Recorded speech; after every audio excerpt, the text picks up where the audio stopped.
Sir, ஒரு Twitter ஸ்பேஸ்ல Rajini fan சொல்லியிருக்கான், இவன் எங்க போனாலும் நான் உன் மேல முட்டை அடிப்பேன்னு. அதுக்கு பயந்துதான் இங்க வந்து பாதுகாப்பு கேட்டுட்டு இருக்கான் சார். என்னடா நல்லா கவனிச்சுக்க. மார்ச் 2ல இருந்து மார்ச் 8க்குள்ள, சரியா? இந்த பீரியட் ஆஃப் டைம்குள்ள தான், அதாவது மார்ச் 15க்குள்ள அவன் தமிழ்நாடு முழுக்க சுற்றுப்பயணம் விஜய் வந்து பண்றான். என்ன, நீ ஒன்னும் பண்ணாத. என்ன, மொத்தமா கூட்டு முயற்சியா எல்லாரும் சேர்ந்து ஒரு அக்கௌண்ட் ஒன்று ரெடி பண்ணி அதுல எல்லாத்தையும் பணத்தை போட்டு ஒரு பல லட்சம் ரூபாய்க்கு முட்டையா வாங்கிரும். என்ன குருலே?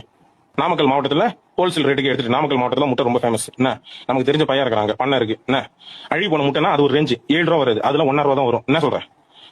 ஒரு லாரியில மொத்தமா வந்து இறக்குற மாதிரி வச்சிடறேன். அப்படியே நாமக்கல் மாவட்டம், எப்ப நான் ஒரு 10 ஏடு எடுத்துக்கிறேன், எப்ப நான் ஒரு 10 ஏடு எடுத்துக்கிறேன், எல்லாரும் வாங்கி வச்சு வரும். பீஸ் அழகா வரும். வண்டி மேல வந்து பாதி பாடி தெரியுற மாதிரி வரும். என்ன, சும்மா விடுற சொரு சர்ரு சர்ரு சர்ரு சர்ருன்னு இறங்கணும்.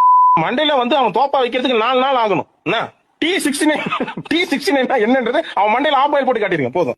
1 week later. ஒய் பிரிவு பாதுகாப்பு தாவேகா தலைவர் விஜய்க்கு வழங்க அனுமதி அளித்திருக்கிறது. தாவேகா தலைவர் விஜய்க்கு ஒய் பிரிவு பாதுகாப்பு வழங்க மத்திய உள்துறை அமைச்சகம் அனுமதி அளித்திருக்கிறது. என்னடா